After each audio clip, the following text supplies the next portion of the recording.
मैं थोड़ा सा आपको बताना चाहूँगी। हम लोग बहुत लोग बताते हैं चक्रस के बारे में कि हमारे 7 चक्र जो हम बहुत नॉर्मली जानते हैं, लेकिन होते बहुत और भी हैं ऊपर नीचे, लेकिन मेनली जो बॉडी से रिलेटेड होते हैं वो 7 चक्रस होते हैं।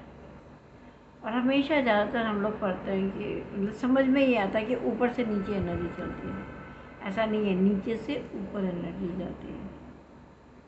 तो सबसे पहले रूट चक्र होता है, फिर सैक्रल, फिर solar plexus, heart chakra, throat chakra, third eye and then the crown चक्र।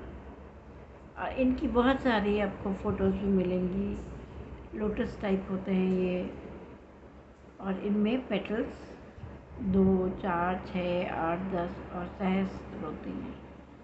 इस तरह से बढ़ती चली जाती है। तो ये क्या होता है कि जब हमारे पास पॉजिटिव एनर्जीज़ होती हैं तो ये चक्र हमारे एक्टिवेट हो जाते हैं, और ये चक्र जो है हमारी हर बॉडी पार्ट के फंक्शन से रिलेटेड होते हैं।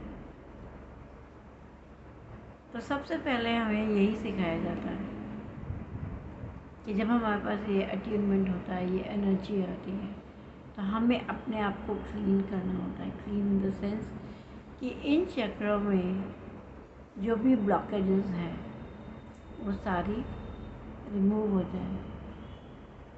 आपने कई बार सुना होगा या कई बार हम मानते भी हैं, अब तो खैर सब बहुत मटेरियलिस्टिक हो गया है और साइंटिफिक हो गया है। पहले हम लोग के टाइम में यही होता था कि अगर कोई क्वेश्चन का जवाब नहीं मिल रहा होता तो हम क्या करते थे, ढूंढते थे। कोई छोटा बच्चा खड़ा है और फिर 2 उंगलियों में से यस नो का चूज़ कराते थे।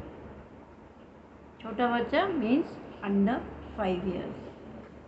क्यों? क्योंकि तब तक उनका ऑरा, उनके चक्र एकदम प्योर होते हैं।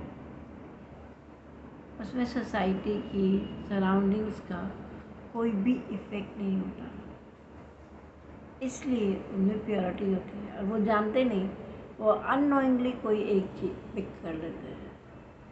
या बहुत बार ये होता है कि हम पर्चियाँ डाल रहे हैं तो किसी बच्चे से उठवा लेते हैं।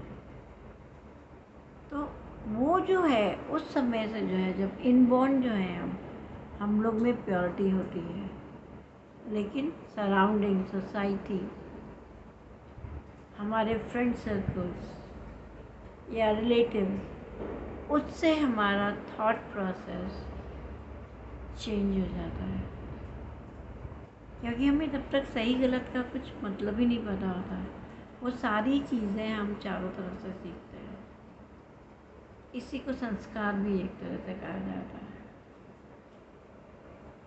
क्योंकि अगर आपके चारों तरफ पॉजिटिविटी है तो आपको भी पॉजिटिविटी ही मिलेगी। आपका जो सोचने का ढंग है, like how you behave, how you understand things, that will be in that manner. अब जैसे मैं अपने बारे में ही बता रही हूँ, तो मैं आपको बताना चाहूँगी कि मेरे नाना आर्य समाजी थे। मतलब नाना की तरफ सभी आर्य समाजी हैं, लेकिन वो बहुत ज़्यादा पायस।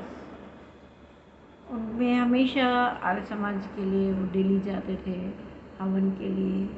कोई भी फंक्शन होता था उसमें भी जाते थे। तो जब हम उनके पास होते वो हमें साथ में लेके जाते थे। तो वहाँ विवेकानंद स्वामी की लाइफ स्टाइल, सब कुछ, बहुत कुछ मैंने देखा, सुना, पढ़ा। मुझे बड़ा अच्छा लगता था। हर फंक्शन में कहते नानी जी हम तो जाएंगे आपके साथ। फिर हम लोग फॉर्चुनेटली पापा साथ में थे तो हम कलकत्ता गए, हम बेलारू मठ गए। वहाँ भी वो जगह विवेकानंद स्वामी के गुरु की जो जगह है, अब तो मुझे पता नहीं, लेकिन बहुत साल पहले की बात बता रही हूँ। हम लोग गए तो उस रूम में एनर्जी थी, आई कुड फील इट। लेकिन छोटे होने के कारण मेरे कुछ समझ में नहीं आया ये क्या चीज़ है which is giving me happiness. So ये सारी चीज़ें जो है ना यूनिवर्सल एनर्जी से रिलेटेड है, और इसको हमें वर्कआउट करते हैं, और वही एक दूसरे को हम पास ऑन करते हैं। So in my next will have something else.